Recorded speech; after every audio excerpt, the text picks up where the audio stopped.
In 1986, ESnet was created to provide high-performance network connectivity for Department of Energy Office of Science researchers. The laboratories, particularly in the early days, built the big instruments that were too big to put on campuses, like the cyclotron or the bevotron here at Lawrence Berkeley.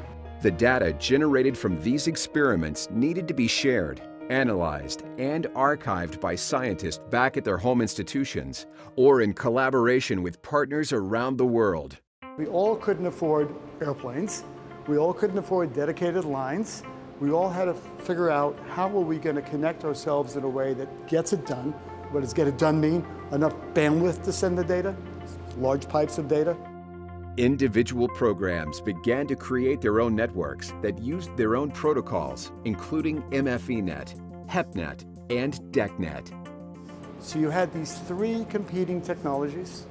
You had these three competing audiences, all doing their own science, all for the Office of Science. They were really worried they would actually lose functionality by going to one single protocol. Al Trivelpiece, at that time, a senior official in the Office of Science, dictated that we would all join one network.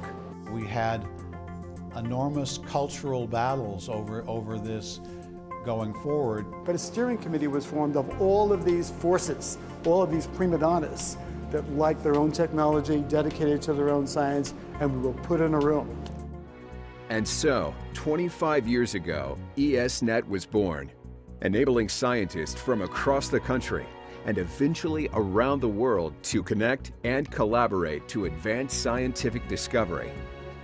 We said, if you want that data to go to an Office of Science laboratory, we are going to put you in the fast lane.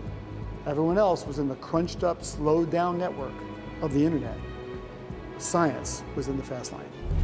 Since that time, ESnet has grown. It now connects over 40 DOE Office of Science sites, as well as research networks around the world. This allows scientists to collaborate on a global scale.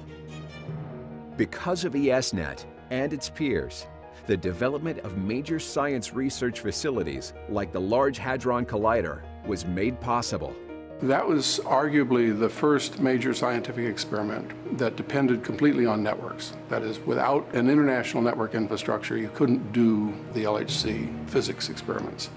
The network supports scientists doing research in a variety of disciplines, including fusion energy, climate, combustion, genomics, and astrophysics. The utilization of ESnet to help facilitate the communications between ongoing experiments and the control room activities, the transmission of that data to the frontline application scientists and the associated interactions are really crucial. Otherwise, we'd be having to fly our collaborators here to the combustion research facility and sit side by side in order to analyze or visualize or understand the data. Linking researchers around the world means making connections across many different networks, each with their own policies, network attributes, and architectures. ESnet is not just providing the underlying network infrastructure, but also developing solutions to ensure the highest level of performance across this unique environment. Looking not just at what is involved in moving data from the boundary of one lab to the boundary of another, but looking very hard at what got in the way of, and often did get in the way in the past, of delivering data to the researcher's desktop. ESnet and partners around the world have developed innovative solutions to address these challenges.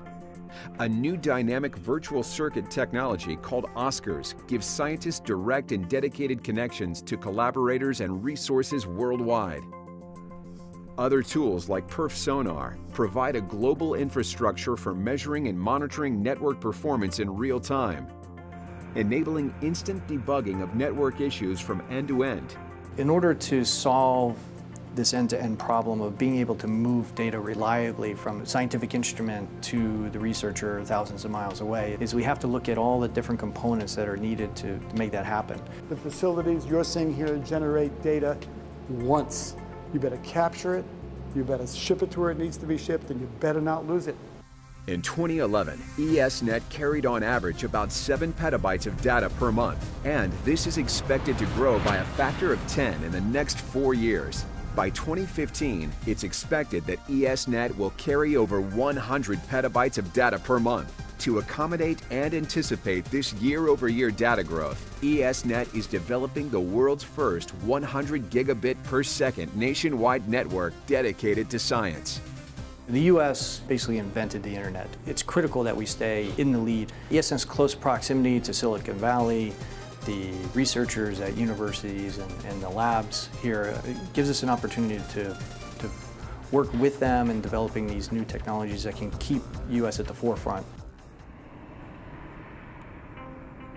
ESnet is located on the campus of Lawrence Berkeley National Laboratory, a hub of innovation for advanced networking since the very origins of the internet. It is very important for ESnet to be embedded in an organization like Lawrence Berkeley National Labs. ESnet is doing more than providing just a service. ESnet is an integral part of science. It's working with the scientists to understand what their requirements are and, in particular, to anticipate requirements in the future. What's mostly used by the everyday consumer on the internet, either sending email or ordering something online. This is all still based on technology back to the mid-80s. So it's very clear that there will be probably in the next decade some significant changes in how we're going to use networks, how we're going to provision networks, how networks will be integrated in our daily life. And I think ESnet is on the cusp of making some really important contributions with switched optical networks and how to integrate them into the scientific enterprise that probably in 5 years or thereabouts will have a tremendous impact. So from the last 25 years to now, then it was 110 bits per second with acoustic couplers. Today, we're 1 billion, not 1,000, not 1 million, but 1 billion times faster than that. All the things we wanted to have happen, the bandwidth, the latency, the ubiquitousness, and the reliability are all there now. And the science of the Department of Energy could not survive without it.